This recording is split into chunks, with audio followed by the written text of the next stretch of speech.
Woo! It's up!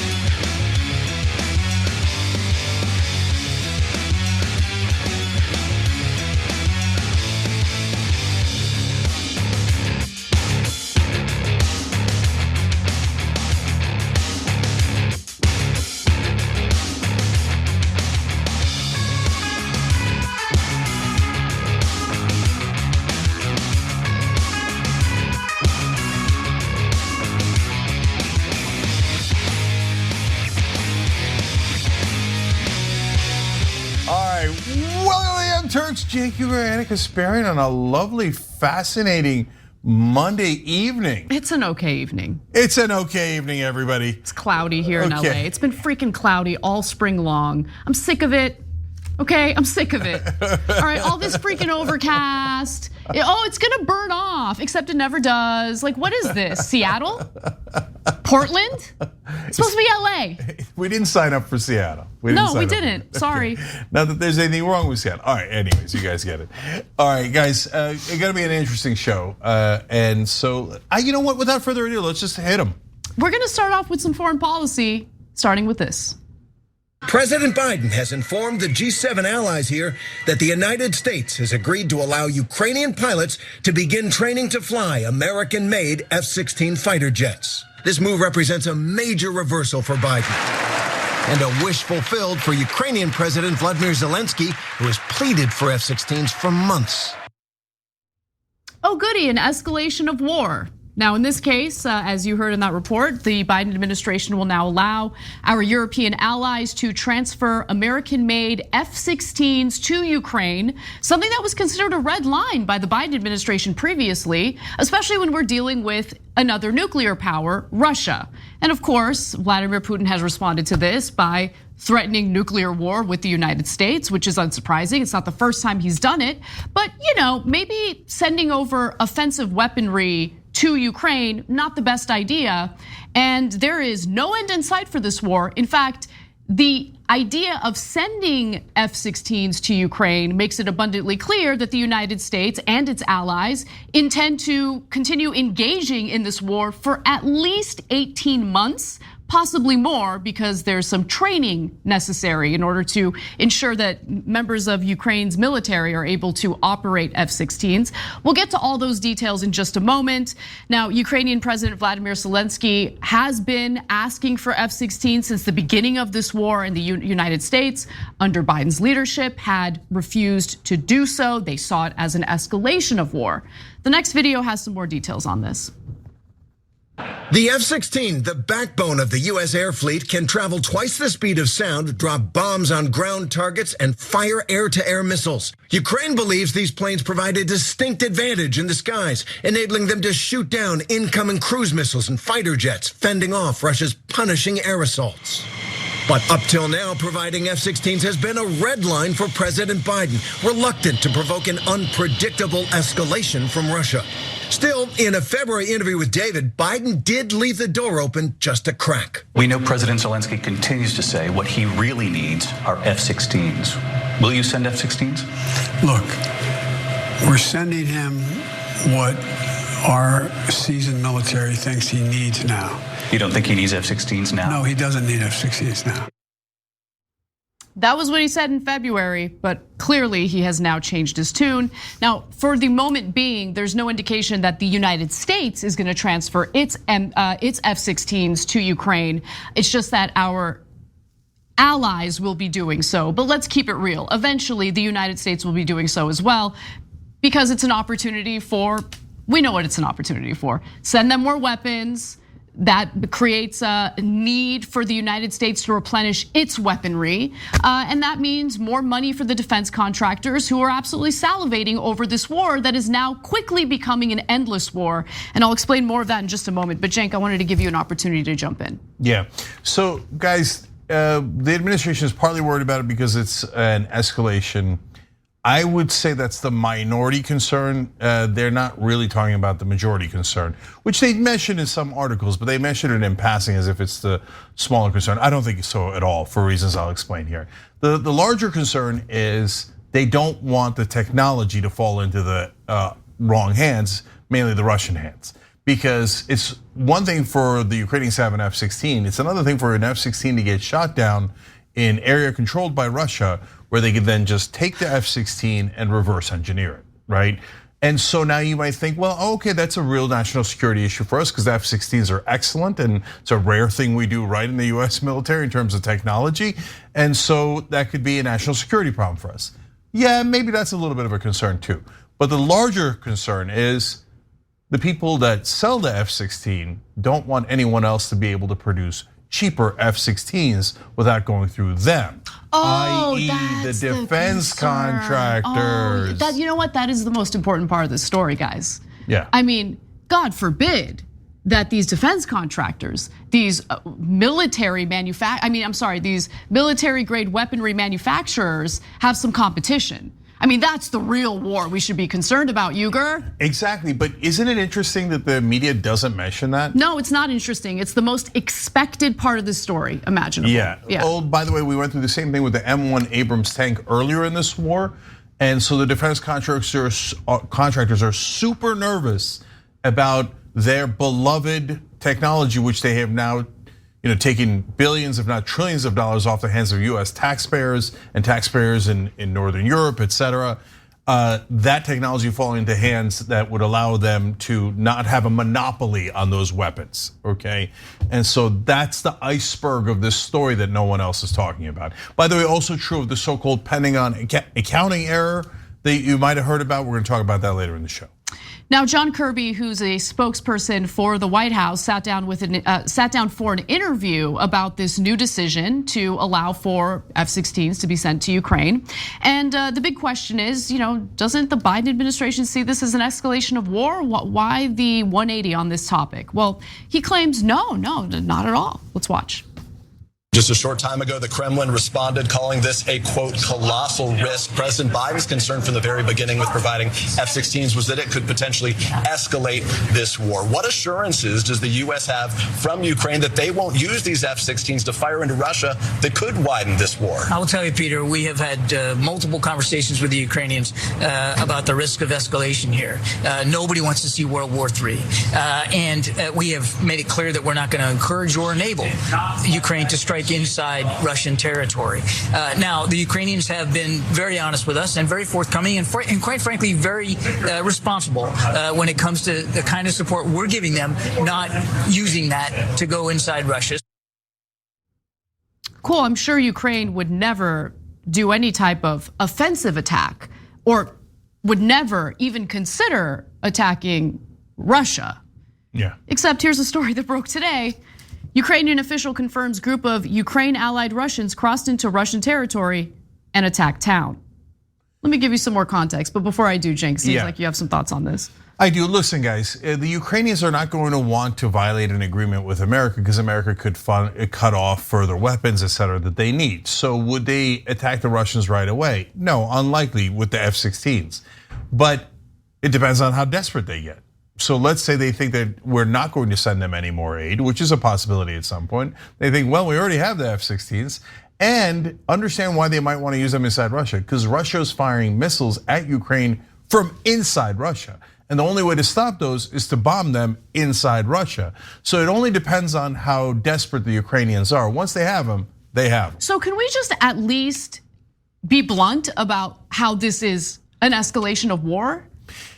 Come on, Cenk. Really? It is. Like I know. You really think Ukraine is under the impression that if they violate any agreement with the United States, that the United States would stop sending them weapons? Are you insane? No. Come on. And look, there's a reason why we would care. And a day we don't want instability because that could affect the stock market. So it's not like we have any pure motives, but we do have motives for not escalating past this. But this is definitely an escalation. And by the way, don't get me wrong. Will we escalate even further? It's enormously possible. This is a disaster. But guys, there's the theater as always, and the real world as always. And the theater is, my God, we care about those brave Ukrainians. And is there some truth to that? Yeah, I think there's some truth to that for some people, right? But that's mainly the theater. When you get to the real world is how much are people gonna make off of it?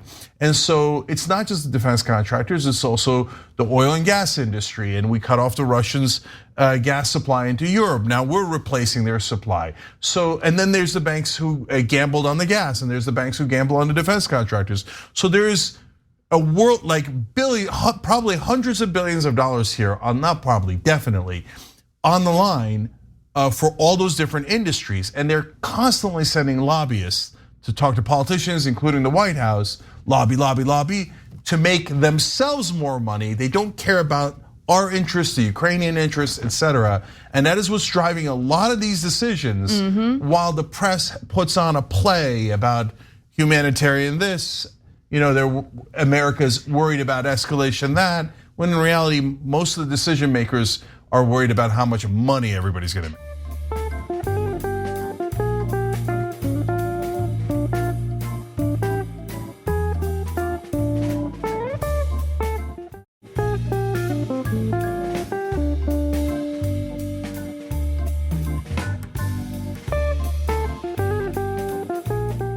Let's discuss the decision maker, shall we? Namely, the national security advisor who played a key role in persuading Joe Biden to allow for the transfer of the F-16s to Ukraine. And that person's name is Antony Blinken.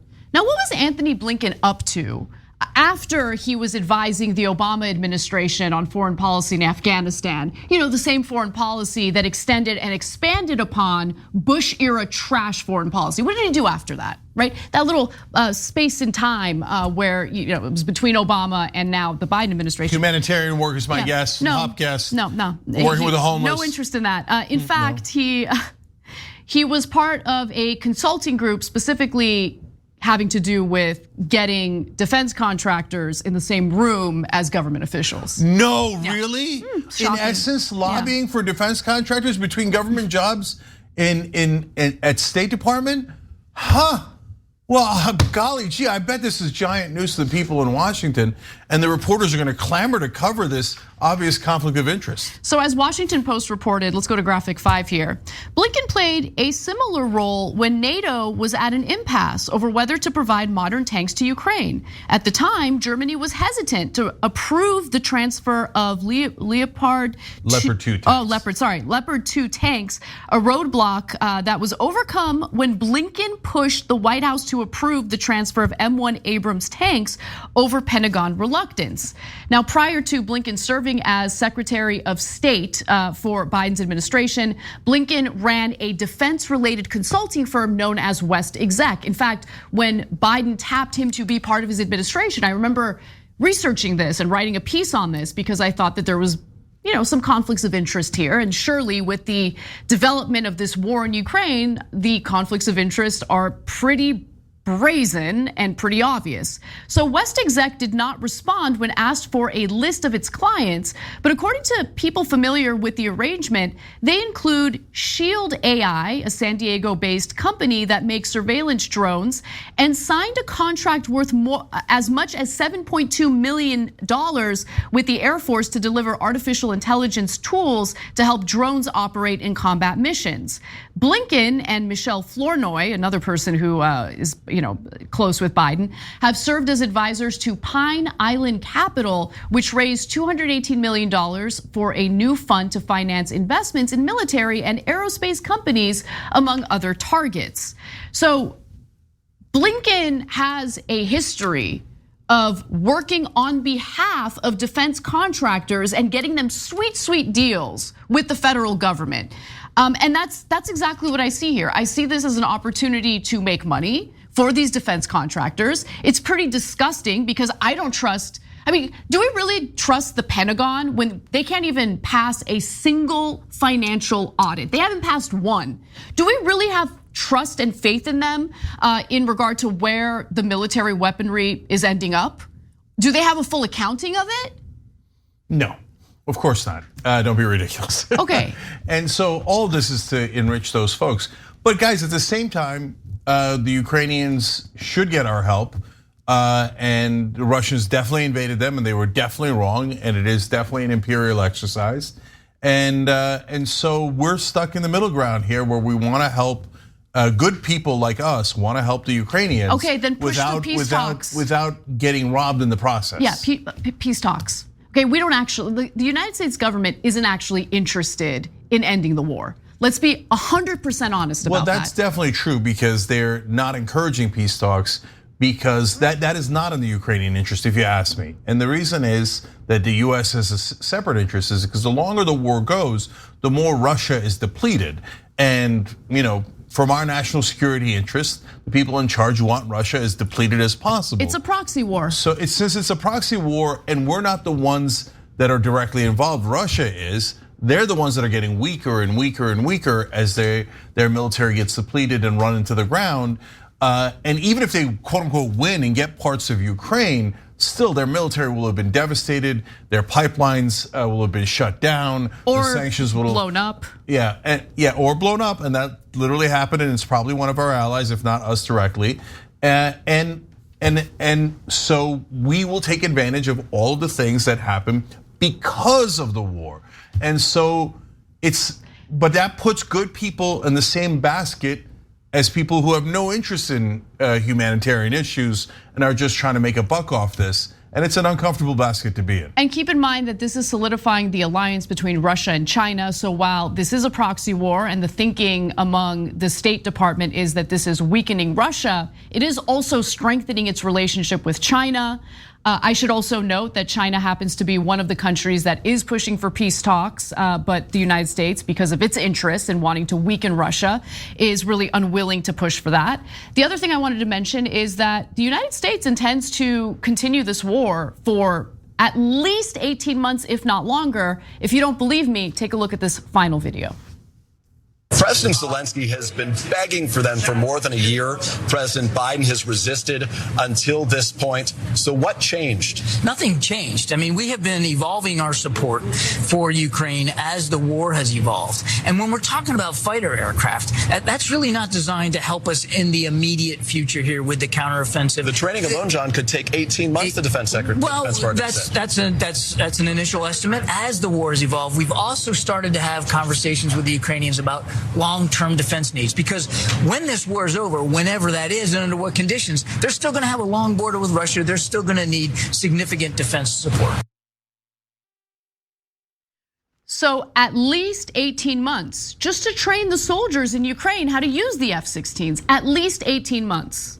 So no end in sight. Let's just be absolutely clear about that. And in those 18 months, I'm just curious, how many times does the Biden administration intend to tap Congress to appropriate hundreds of billions of dollars more to assist in the war effort in Ukraine? Yeah. While, by the way, simultaneously nickel and diming the American people, right? Right now, Biden is engaging in negotiations with Kevin McCarthy to raise the debt ceiling, and he is seriously considering work requirements for Americans who are so poor, who are so poverty-stricken that they would need to prove that they're looking for work or engaging in work in order to get welfare benefits that they clearly need because they're struggling financially. So nickel and dime the American people, continue this now new endless war with Russia. It's a proxy war. It's just, I don't know. I think that the way the US has now decided to handle this is pretty disastrous and continues to get worse. So some estimates have them being trained by the fall. It's impossible to know.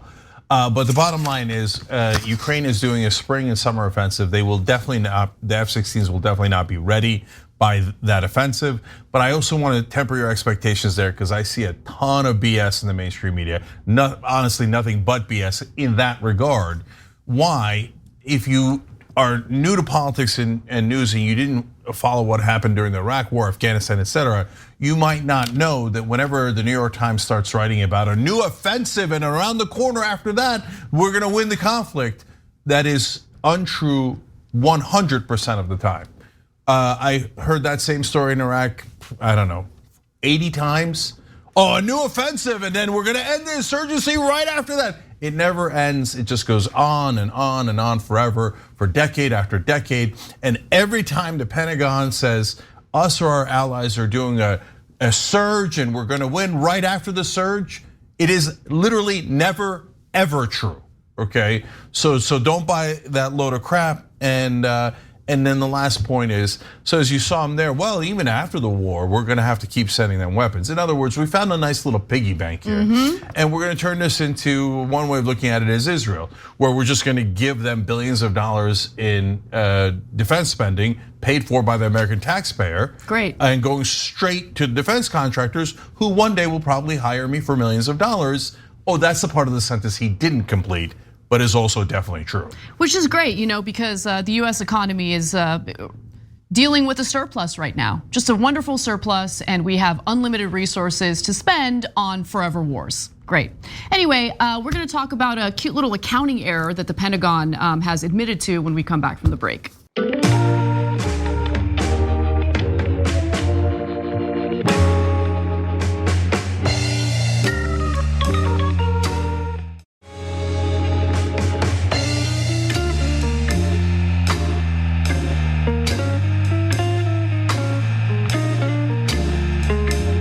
All right, back on TYT, Arlie Bird 42 has gotten the worm and given it to you guys, gifting a Young Turks membership. That was an interesting analogy.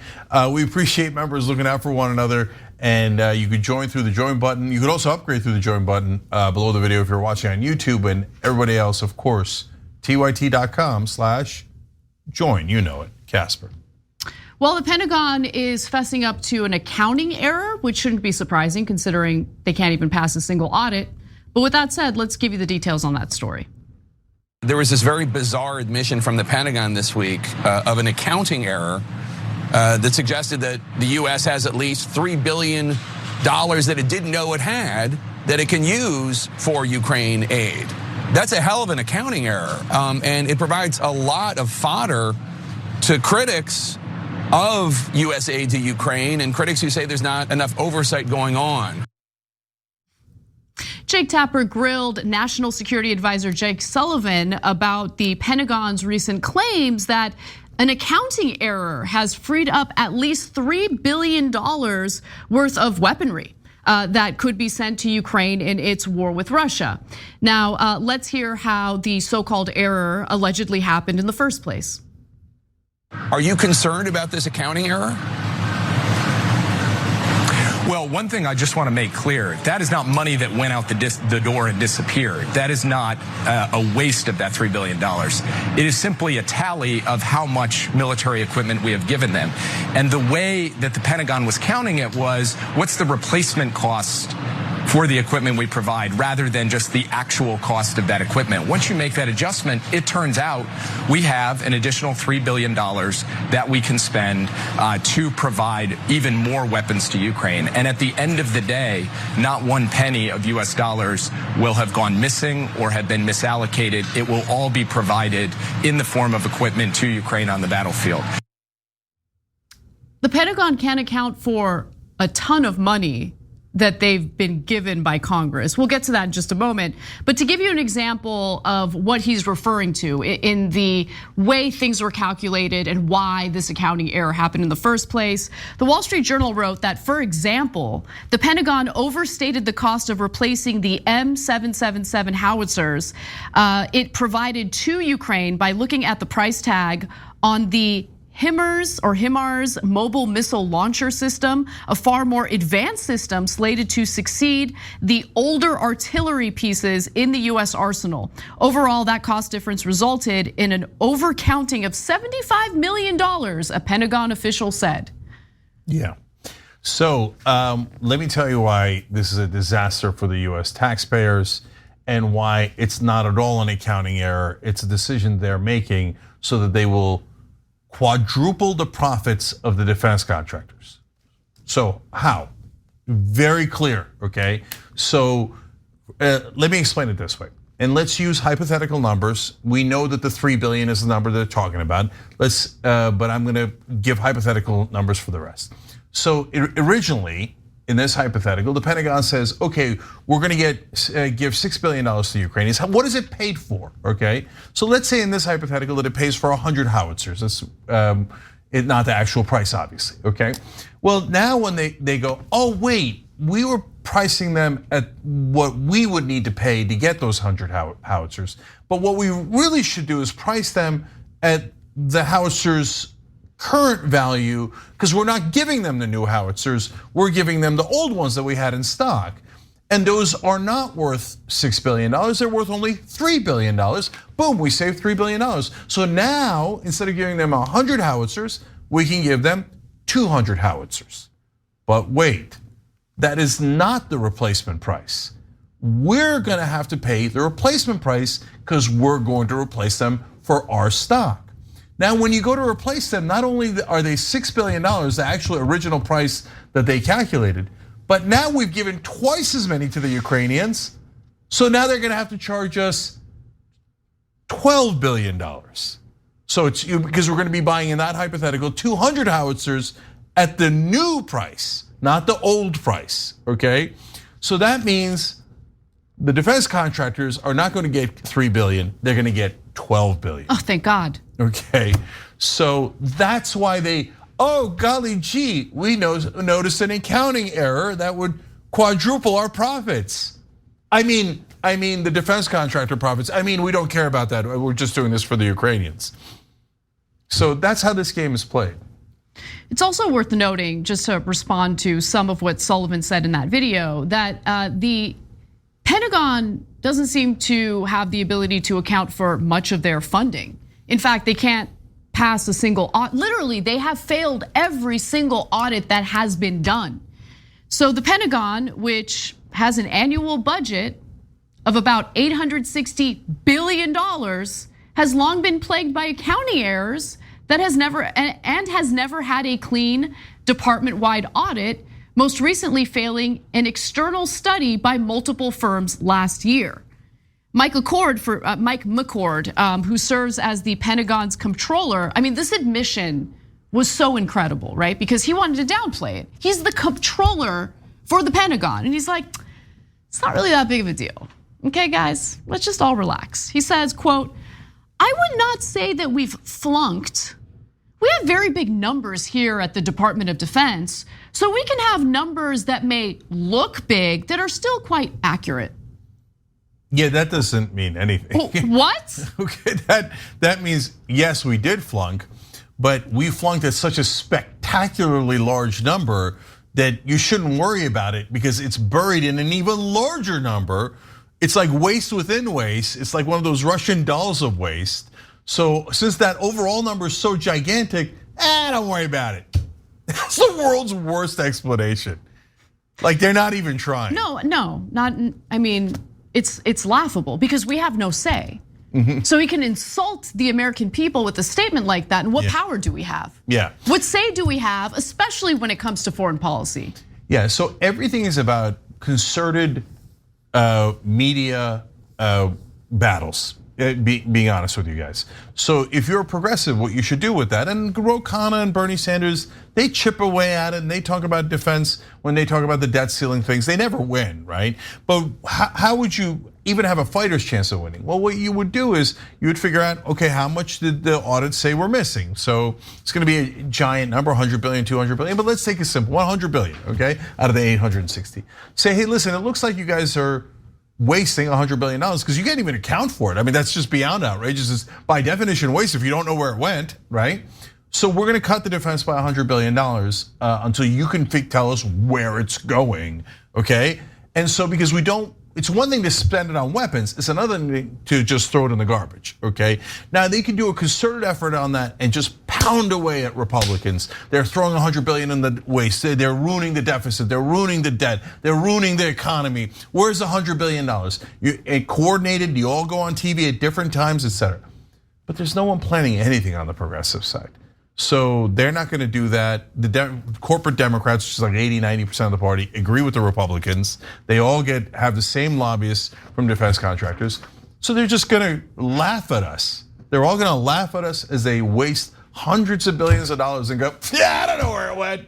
Yeah, but we wasted so much money, who cares? Ha ha ha ha. And the press will barely notice, and the band will march on. Now, finally, the United States approved a whopping $113 billion in funding for Ukraine in 2022 alone. There are reports, kind of bragging about how no new money was appropriated recently. So, for instance, fresh funding for Ukraine wasn't included in the Pentagon's budget request for the fiscal year of 2024, which begins October 1st. Department officials and defense contractors had expected funding to come from a separate supplemental request this summer and hinge on the progress of any Ukrainian offensive. Meaning, it will not hinge on that at all. There will be more money. There's definitely going to be more money. Yeah. Yeah. Great. Oh, by the way, though, during the debt ceiling negotiations, they'll cut all the money that was going to you guys. Yeah, notice not one Republican from the House who's currently making a big to-do about the government's budget and the deficit, the debt. Oh my God, we need to cut spending. Not unwilling to cut any spending on defense. Not only that, they're also unwilling to raise tax on the rich by $1. That's their red line, protect the rich at all costs.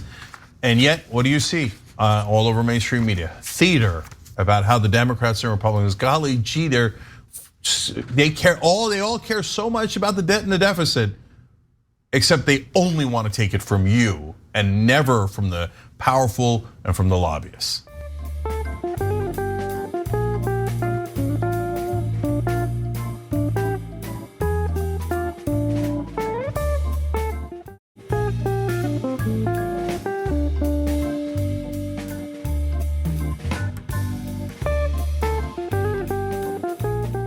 All right, let's move on. Big correction on a story we covered on Wednesday, and this one has a lot of twists and turns, so buckle up. Stories about how homeless veterans are being displaced by migrants. Is that true or is that false? It is really troubling, and I'm asking our local and state authorities to investigate what happened here. It was clearly fabricated, and it was a conscious decision to fabricate it from what we are getting. New York City Mayor Eric Adams says that the claims regarding veterans getting displaced from housing by migrants in homeless shelters and other housing was completely made up. In fact, even Laura Ingraham, of all people, made a correction in regard to that story on Fox News. Let's take a look at that. A little update on a story we brought you this week about homeless vets being displaced from hotels so that illegals could move in. Turns out the group behind the claim made it up. We have no clue as to why anyone would do such a thing, but we'll bring you any updates should they come. Now we're gonna get to the group that made it up, particularly one nonprofit and one specific individual who went to great lengths to not only make up that story, but to make up evidence for proving what her claims were. But before we get to that, Eric Adams is calling for something to be done. Let's take a look at what he says here. Those who put together this scheme and put together this plan to really put a negative light on what we coordinated to do to send migrants throughout the entire state, a real decompression strategy. And I think that decompression strategy should be throughout the entire country at all. But we never displaced veterans. Someone fabricated that story and it was blasted across our local tabloids and papers. And it's really unfortunate that someone would do something like this. Not only is it disgusting and unfortunate, I mean, you don't need to make up something like that to push for, let's say, resources in some of the cities where migrants are being sent to. These cities are struggling with lack of resources to deal with an influx of migrants coming to their cities. And I think the federal government needs to do something about that. But before we get to the person who lied about this and the extreme lengths in which she went to in order to lie about this, I wanted to get your thoughts, Cenk. Yeah, there's a shocking twist in the story, and you saw half of it. One is that a Republican legislator got really mad that he got tricked by this right-wing organization, and he's part of the folks who exposed it. And then Fox News, you saw their retraction. I'm totally shocked by that. Me too. Because there are false stories like this in right-wing press nonstop. There's just a giant pipeline of total BS that they make up 24/7 that goes right on to Fox News. No one cares. No one ever corrects anything. The Republican legislators are in on it. They love the BS and they press the BS forward, etc. So for a legislator to go, hey, you know what? It turns out this was a lie, and I don't like the lie, even though it helps me politically, so I'm gonna expose it. I was like, I haven't seen that in like decades. And partly I think it's because it's at the local level. At the national level, they do this stuff on a regular basis. And so Project Veritas will edit videos in the old days completely out of context. They'll target a certain group. The Republicans will use it knowing that it's totally BS, and they'll crush that group. They'll strip it of all its funding. The Democrats will go along, etc. That's how this game is usually. Fox will all hype it up knowing that it's total BS. I don't know if the Dominion lawsuit affected Fox at all in this regard, but this is pretty unprecedented for the right wing to go, yeah, sorry, we were making that up. Because that's what they usually do and never admit. And look, I don't think Fox News had any role in making this story up. The heart of this is one woman who runs an organization, a nonprofit, who lied to everyone and even used homeless people to push the lie. So I'll get to that detail in just a moment, but first, who am I talking about here?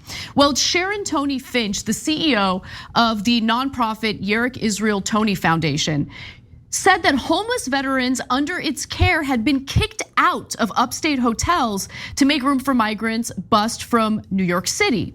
But the story has fallen apart, culminating with state assemblyman, and this is who Cenk was talking about, Brian Maher, who's a Republican, who had been advocating for the veterans in national media and in the state legislature, denouncing it as false in a call with the Times Union. So Times Union debunked the story, and they did so with the help of this Republican assemblyman in New York. And so here's how he was duped. So at a Wingate Hotel in Fishkill, Maher spoke with two people claiming to be veterans who were displaced from the Crossroads Hotel in Newburgh, which has received 110 migrants sent by New York City. Now, he even spoke to a purported driver who transported the displaced vets. However, here's what actually turned out happened. One of the purported veterans told a reporter that he had been recruited to take part in a scheme designed to perpetuate Tony Finch's story.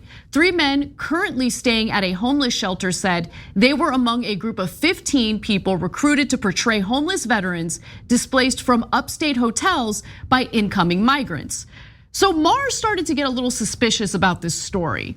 And he was like, look, I need some evidence that your nonprofit was actually paying to house homeless veterans. Like, let's start with that, provide some evidence of that. So at that point, Tony Finch goes to the bank with him. He's in his car waiting outside the bank, allegedly for 3 hours. And she comes out and provides the evidence. And this is what the evidence looked like, okay? So it looks like a bank statement. Let's go to graphic 4. And when he provides that evidence to his colleagues, they're like, I don't know, that kind of looks like it might be digitally manipulated. By the way, why was he waiting outside of the bank for 3 hours? It doesn't take that long to get financial documentation proving that you were paying for the shelter for these homeless veterans. Nonetheless, I just got to jump in for a second, Anna. So it's actually two different things. So first he asks for evidence. She sends what looks like that doctored credit card. They go, hey, this is, his staffers go, this doesn't look real. You should go and get actual receipts with her from her bank. That's when he waits 3 hours in front of the bank, and she never even shows because she doesn't have the receipts. So, no. My understanding was that he waited outside of the bank for 3 hours the first time. The second time he goes thinking that she's gonna show up to the bank, but then she just never does. It doesn't matter. There were two different occasions in which he demanded evidence. The first time, this is what she provided in the form of evidence. The second time, she just didn't show up to the bank. Yeah, that's definitely right. Yeah, so basically she was a liar. According to Maher, quote, she alluded to the fact that, quote, maybe it's not exactly how I said it was. So she lied. And not only did she lie, she used homeless people to pretend to be veterans in order to push this lie. Yeah, but she probably has to be stunned thinking, I'm the one right winger they're gonna call out on a lie. I thought I was doing my job. My job is to make up a story. Then the Republican legislator picks it up, and then Fox News calls it official because the Republican picked up to mention the story, and then everybody thinks that there's litter boxes in every high school because the kids are getting dressed up as cats and they're all furries, right? This is how we make things up. Now all of a sudden I'm the bad guy? What the hell, why'd you turn on me? Is my guess as to what happened in her mind. Like, cause this is kind of what they do 24/7. So, but again, I credit where credit is due. So to that Republican legislator in New York, thank you for caring about the truth. And thank you for representing your party well. Like, this is the first time I've seen a Republican be honest in, like I said, like decades. Yeah. So hey, that's a tiny bit of hope. And look at Fox News correcting something. Like, we correct stuff all the time. That's not new, because a lot of times people in the press get it wrong, and then it comes to us. And then, a lot of that we sniff out. We're pretty good at sniffing it out on this show. Even right? Yeah, but even this, like on Wednesday, you weren't on the show that day. I was covering the migrant crisis, and a lot of these cities are struggling, right? This was a tiny part of that story. Yeah, totally. But yeah, we got to correct it. But I can understand why people would fall for it. Yeah, I totally get it. And so my point is, like a normal news organization, when something gets an update and you realize, oh, that's not exactly how it was portrayed before, you come in and you say, hey guys, we want to make sure you know the real story, and you correct it. But Fox, they are not well known for that, to say the least. So now after the Dominion lawsuit, here they are correcting a right-wing story that turned out to be BS. That's an interesting development. So there's a silver lining in this story.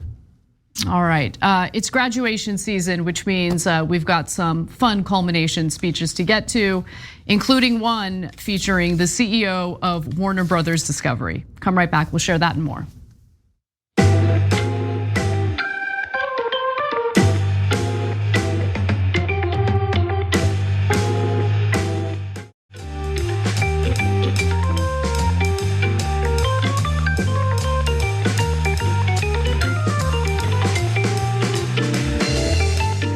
Back on TYT, Cenk and Anna with you guys. More news. Well, let's go to this next story. Mr. President, I have the honor to present David Zaslav for Boston University's honorary degree.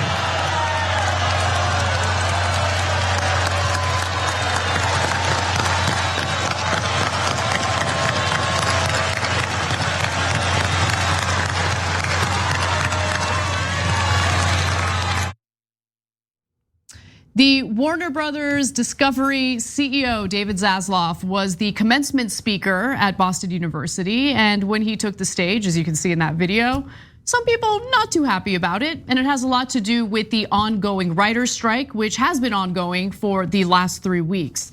Now, we have some more fun clips to get to, and also some photos from the commencement to also show you. But first, we need to just back up a little bit and tell you a little bit about how Boston University could, not have picked a worse speaker at this moment, considering the writer's strike. So the writer's strike officially started on May 2nd. Just 2 days later, Boston University announced that Zaslav was their commencement speaker. Now, Zaslav is getting a lot of pushback because of the writer's strike, because of what his pay is compared to what writers make. So, for instance, he made almost 250 million in 2021 alone. A lot of that, meaning 200 million worth of that 250 million, was in the form of stock options, which is usually how incredibly and fabulously wealthy people get paid. That's how a lot of executives get paid. And side note, part of the reason why is because it encourages them to cut costs, meaning costs associated with labor, to increase profits. And when you increase profits, the value of those stock, the shares of that stock goes up, and he gets paid more as a result. So that's, it's an incentive to cut costs, especially when it comes to labor. Now, most Americans do in fact support the writer's strike. So the studios might not, but the American people do. For instance, according to reporting from More Perfect Union, overall 71% of Americans with an opinion back the writers in their dispute.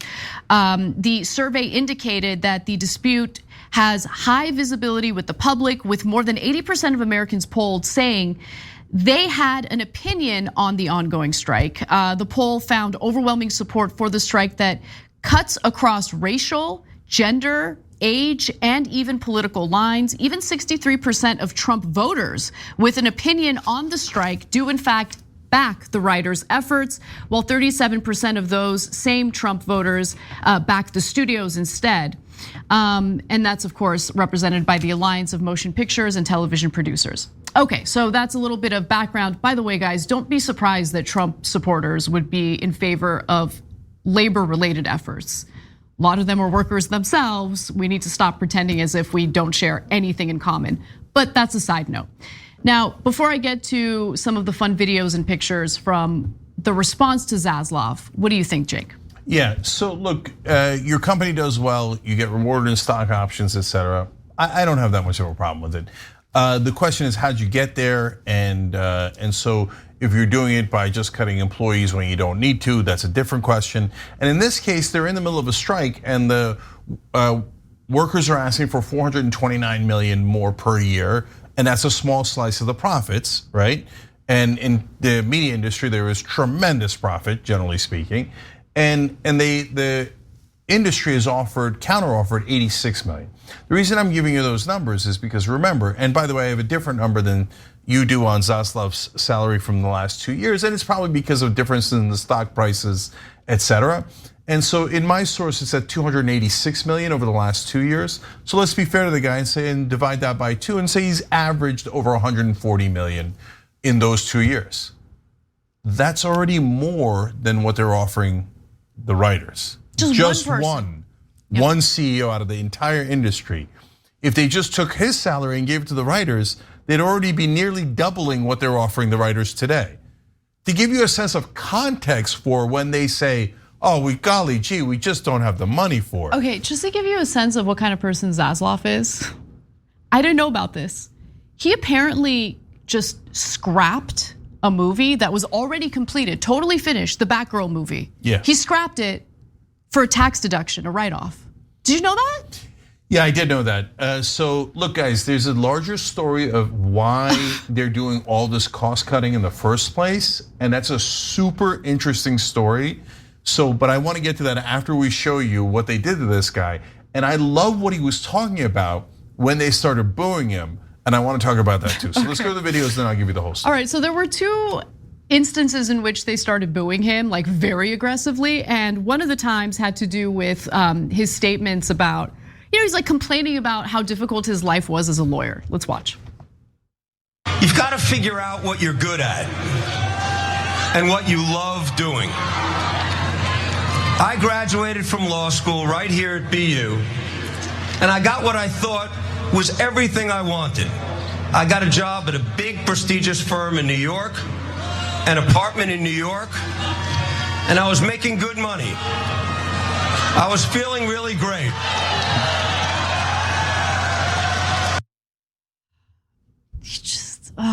I just get it. He's so out of touch. Like that's the thing. 100%. You're so out of touch, and he doesn't know it. He doesn't know it. Times have changed, and he still thinks that it's like pimp my ride time, and like, what was the other MTV show where they would like go to people's houses and it was like, oh, look at my nice house. Cribs. Like that era's gone. Okay, people are freaking struggling. Those college students, their future is so uncertain and so unstable. And the homeboy is like, oh, I was a lawyer and I was living the good life. I had that apartment in New York. Like, shut up. So the whole speech was like that. And it's funny you said that he was out of time because out of touch with the times, right? Yeah. You're right, he was. He did seem out of time when they started booing him. Out of touch, you're out of touch, or time, right? Yeah. Okay, nobody saw that coming. So he's out of touch. I thought as I watched the speech, this is a good speech from like 1986, 1994, in that ballpark, right? This is all the graduation speeches from that era where they would come and they'd be like, well, I had this spectacular job coming out of the prestigious school I came out with, this one, right? And then I decided to turn it down to pursue my passion, but it turned out I got an even more spectacular job. And then I got $286 million because I was so spectacular. And in the middle of it, he was telling a story. and that's another point where he started getting booed, about how Jack Welch, where he used to work for the legendary businessman Jack Welch, who ran GE, etc. And he's like, and Jack calls me into his office, and he tells a story about office politics. Oh, okay. I think we have that video. Yeah, I think it's the next one. Let's watch. I'll tell you more. If you want to be successful, you're going to have to figure out how to get along with everyone. And that includes difficult people. Some people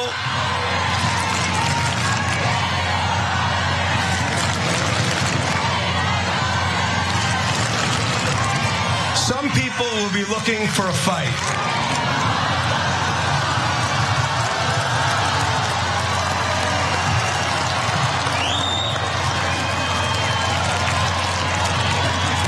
But don't be the one they find it with. Focus on people's good qualities. God, I have to be honest. I mean, and you can hear the people chanting, pay the riders. Excellent, okay? But at the same time, I will say, I feel so much discomfort, like just, because it's so cringy. It's so cringy. Do you ever watch things that are so cringy that like it makes you kind of sick to your stomach? Totally. That's a good example of it. My son will literally walk out of the room when something like that happens on a TV show or a movie that we're watching, because he can't stand the cringe. Yeah, okay? It's so cringy. So here, what he was telling was that Jack Welch story, and him and this other guy disagreed, and the other guy was trying to knife him in the office politics, and Jack Welch calls him into his office, and he wins the argument, but Jack Welch has this advice for him afterwards, saying, hey, there'll always be difficult people, and then people start laughing, right? But he's gonna finish his story, and the story doesn't end well, right? And he says, like, now the trick is to not let those people who are looking to pick a fight find you. Oops. That's exactly what's happening right now. Yeah. He went to go give this speech, giving people an opportunity to find him and make him the face of the strike, right? But Zaslav is a good face for that, and the reason is he's the one leading the cost cutting in the industry. Now they're all doing it, they all agree, but he is a spectacular example of it. As he's putting away $250 million over the last couple of years, he is chopping away at cost, employees, etc. at Discovery, Warner Brothers. Now, if you're wondering why, to answer the question Anna brought up earlier, it doesn't have to do with their core business. Their core business is actually very profitable. So why are they chopping all these people? Because Zaslav made the decision to take on tremendous debt to get this merger done. And since they're saddled with all that debt, the stock market is forcing them, and they're happily doing it, cutting costs so they can say, it's okay, we'll make even more profit so we can pay back the debt. But it's a short-term strategy, because like Elon Musk is seeing with Twitter, there's only so much you can chop at your employees before you get strikes, before you get people tuning out, before you get to a point where you've done long-term damage to your brand and to your business.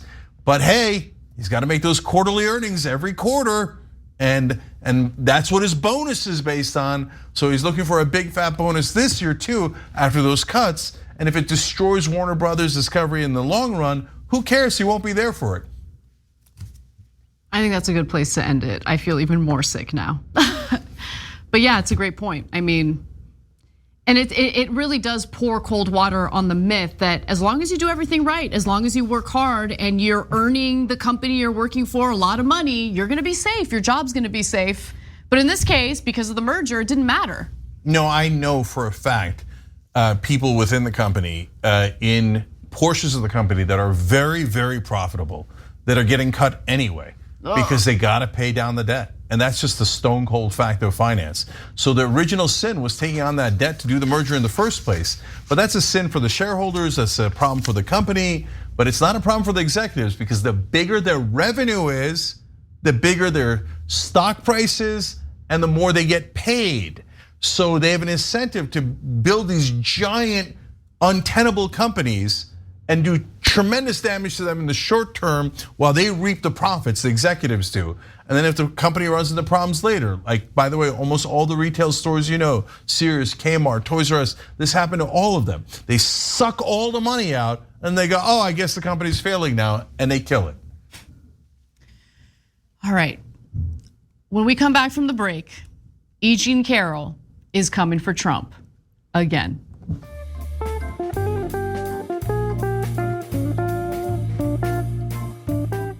Thanks for listening to the full episode of The Young Turks. Support our work, listen ad-free, access members-only bonus content, and more by subscribing to Apple Podcasts at apple.co/TYT. I'm your host, Cenk, and I'll see you soon.